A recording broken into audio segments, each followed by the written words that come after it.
Good morning, everyone. I'm Leonard, and I'm very honored to be invited here. What I will talk about is actually very closely related to what Stella just talked. It's about ICT and digital economy. So let me start by sharing with you a little bit about Chinese culture. Okay, in China, everybody like saving face and dislike losing face. So when you're in China, be careful. Okay, do not make a Chinese person lose face. Otherwise, he will be very angry. So that's why I used to carry a purse with me every day.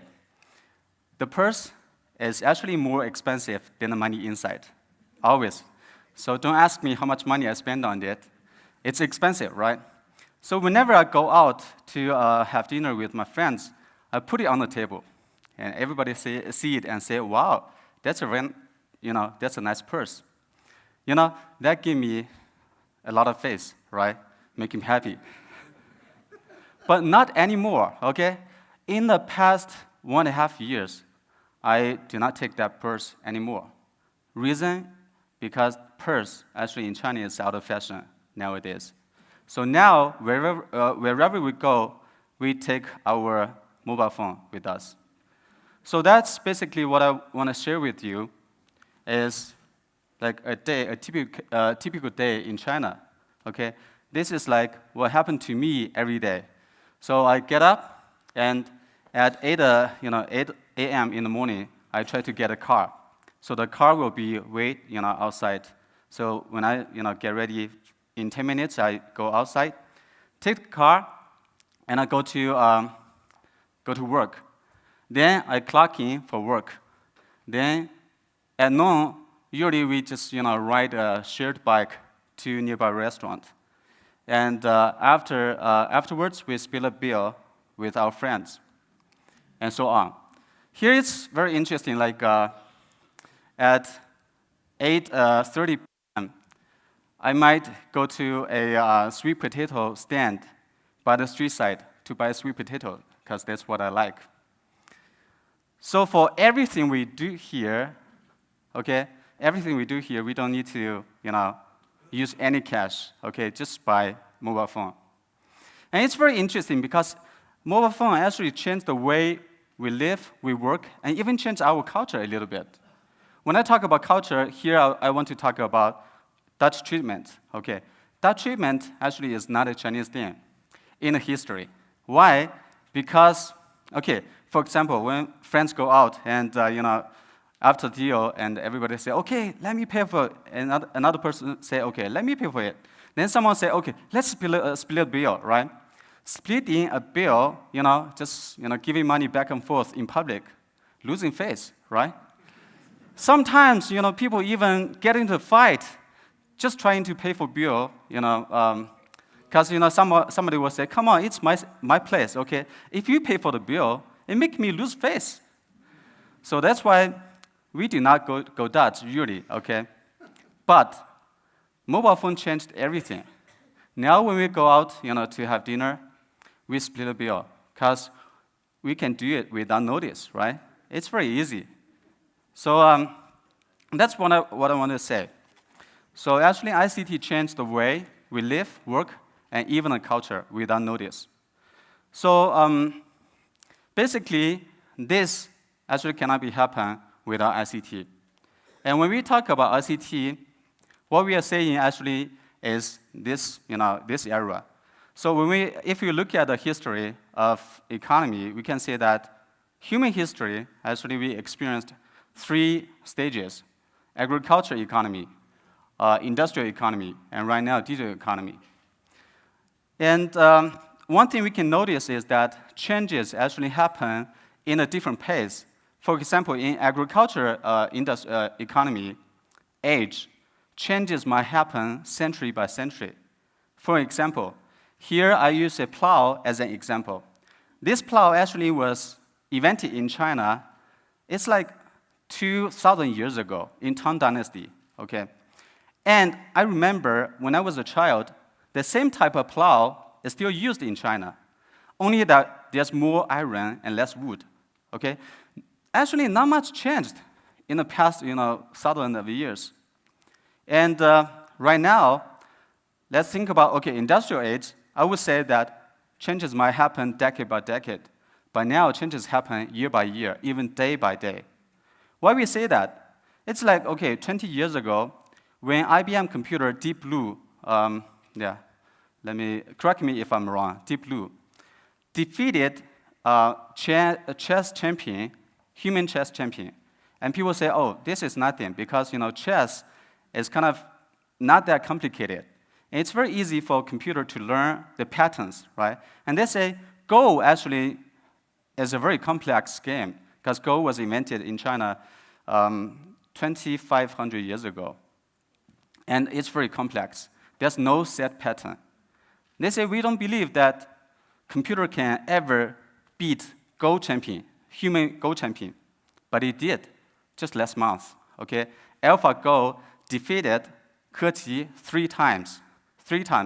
And after the game, Ke Qi said, I'm pretty sad because I think I played very well.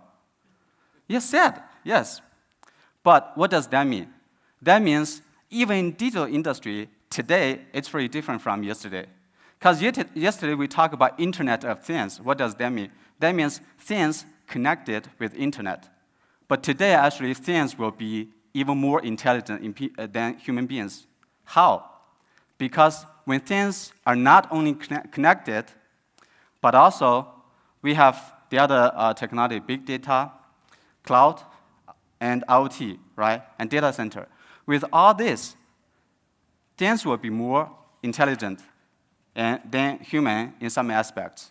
So that's why we say that we now actually already enter an era of plus intelligence.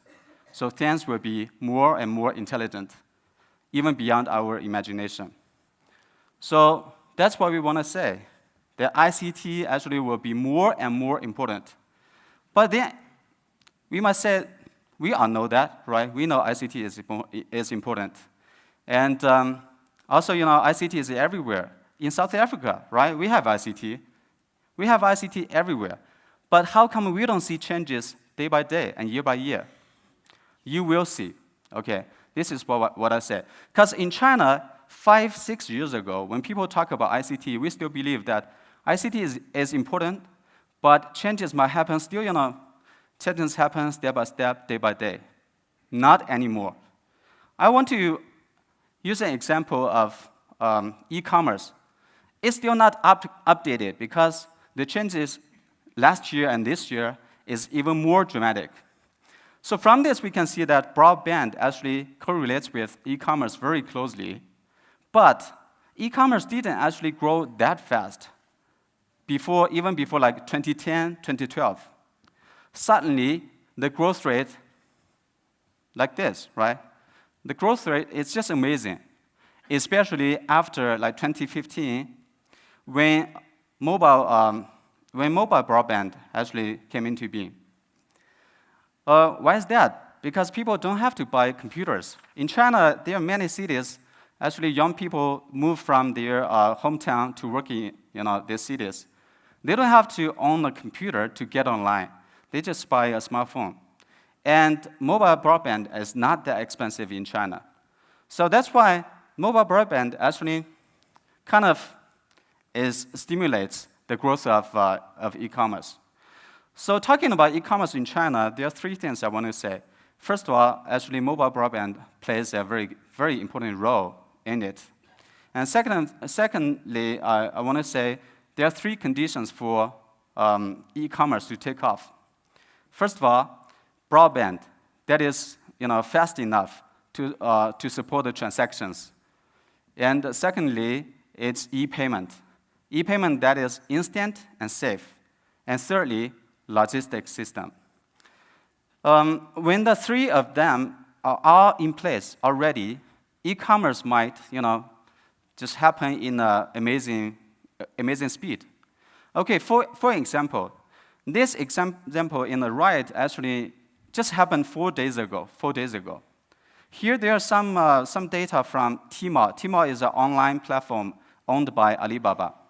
Okay, it says within 5 minutes in that day, 200, I cannot see the number here in the print, 200 tons of milk powder was sold. Then within 7 minutes, 200 million diapers.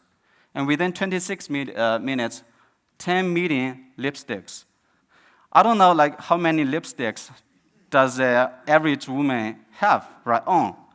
But 10 million seems to be a lot. Frankly, it seems to be a lot to me, right? That's a lot of lipsticks. So also another data that it says that 85% of the e-commerce of the transactions actually are placed on mobile devices. And also it says that fastest delivery is within 13 minutes. So we used to think that e-commerce actually, there's something about e-commerce we cannot stand because when you order something, it will be delivered like next month or next week, right? But now in China, often what happens is like you buy something in the morning, you receive it in the afternoon. You buy something in the afternoon, you receive it the next morning. It's even faster, like if you buy it by yourself, if you go out and buy it by yourself. So that's really something amazing. That's why we say that ICT can actually create e-commerce miracles. But it doesn't, miracle doesn't happen just because, we are still not there. The three conditions are maybe not met. So ICT actually can also do a lot of things. Like first of all, ICT actually provides new ways of education and lifelong learning. Because we have speakers talk about this a lot before. So I will not say, okay, why ICT is so important. Let me put it in this way.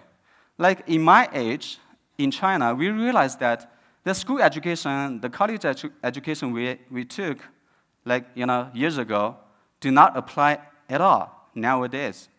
Everything's totally different. To compete in the workplace, we have to learn every day. So that is what I say the pattern used to be, you go to school, you graduate, then you work. That's a pattern, so education, work. But now, it's not that way anymore.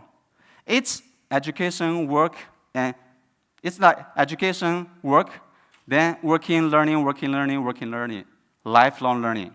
You have to do that. I mean, it's like in China, we see that very clearly. Like, we don't know what might happen next year or 3 years later. We have to learn to keep up with the times. And another thing I want to say,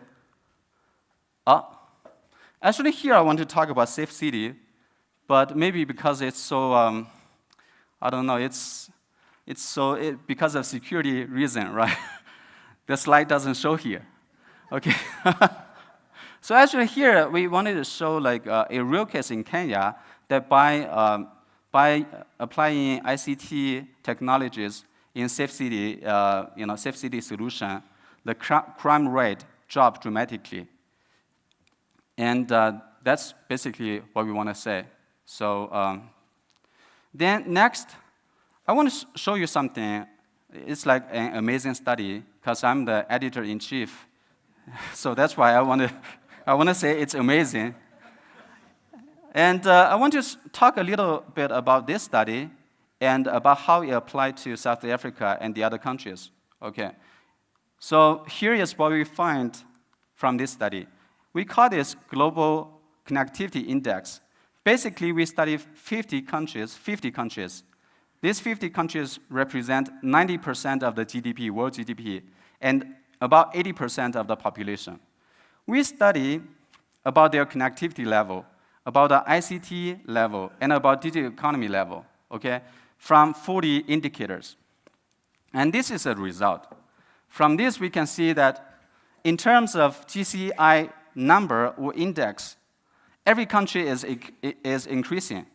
That is to say that the world is getting more and more connected. And of course, we see that South Africa is leading Africa continent, right? But basically, Africa continent is like lagging behind in 50 countries. So that's first point we want to make, that the world is getting more and more connected, and South Africa is in an okay place, right? But then what happens? By comparing the data for the past 3 years, we found out that there's a massive effect in digital economy era. Meaning, because we divide all the countries into 3 stages: starters, adopters, and frontrunners. Then we found out that frontrunners are actually 3-year change of the frontrunners are much bigger than starters. What does that mean? That means that frontrunners are running faster, and starters and adopters are running not as fast. So that's a dangerous phenomenon. What does that mean? That means if we go the same pace as we go today, we might never catch up with the frontrunners. So that's the first thing we want to say. And secondly, we also discovered that there is no shortcut in climbing up the ladder of digital transformation. Why? Because first of all, we definitely have to have broadband and data center. We have to have the connectivity first. Then cloud will happen. And when cloud is ready, we can have big data and IoT. So things have to take place step by step. Okay. Then we must say, okay, we already have connectivity, right? We already have some level of connectivity. But connectivity level actually different level of digital economy require different level of connectivity. So when we talk about connectivity in South Africa or in Africa countries, is different from the connectivity level talked about the other countries.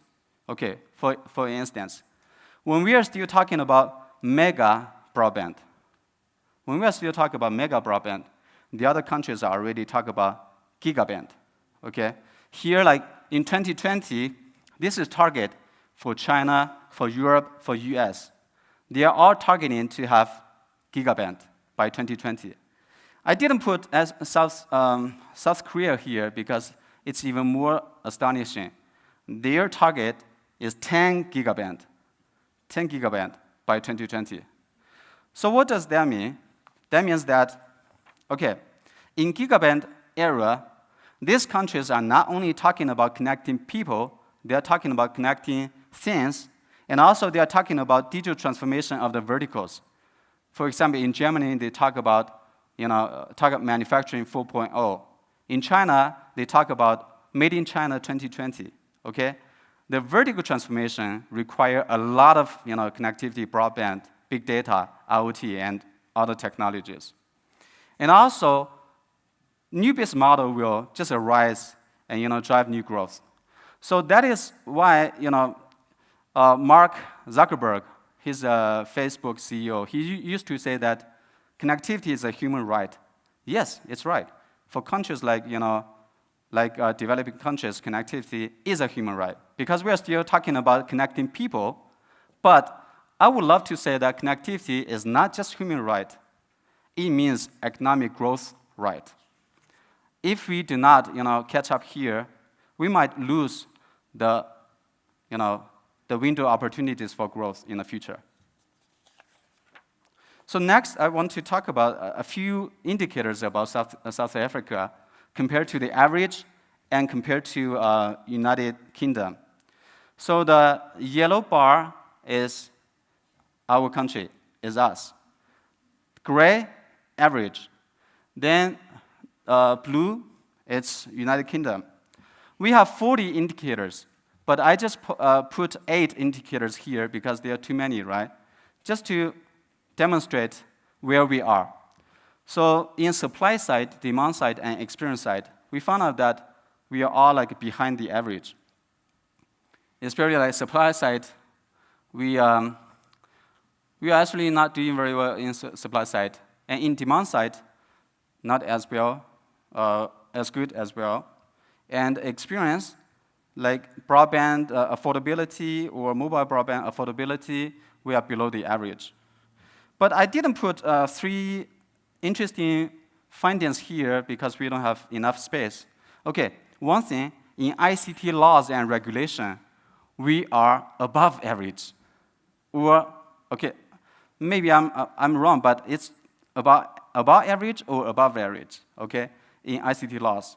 In market potential, we are above average. But in talent potential or in digital skill talent, we are far below average. What does that mean? Maybe it's a little bold to say so, but I would like to argue maybe that means, we actually say very well, right? But we don't do much. So that's why our law and regulation is already there. But it takes time for us to take actions. So how to do? Here's an example about China, because I'm from China, so excuse me for talking too much about China, okay? So for China, the government make 5-year plan every 5 years. Then it would have some state policy. Then it will have a vision. Like in China, the vision is Internet Plus, and Made in China 2025, and Broadband China. Then there will be a lot of action plans. So here we put 2 sets of action plan. One is how to make China into an internet power nation or country. Then another set is about how to make China a manufacturing power state. Okay, here are the action plans. So it's, it takes more than vision, but action plan. But still, it's not enough, okay? It takes more than action plan, but achievable targets. Look here in China about the target in 2013, 2015, 2020. All the targets are very clear, specific, and these are, achievable. So that's what I really want to say, because nowadays things change so quickly. So maybe when we talk maybe we need to think about digital economic growth of certain industries or of focus industries. For instance, Indonesia is talking about smart tourism, and Saudi Arabia is talking about oil economy. What is for us? Maybe e-commerce? Okay, I don't know. And another thing is about digital talents, because talents is really about the future, okay? So that being said, it's very nice to talk here about the Vision 2030. And I believe that things will happen so fast that we don't know what will happen next day and next year. So maybe it's very good for us to break down the vision into some action plans and set some specific targets. Yeah, thank you very much. Vision 2030, the National Development Plan. It's our future. Let's go for it, man.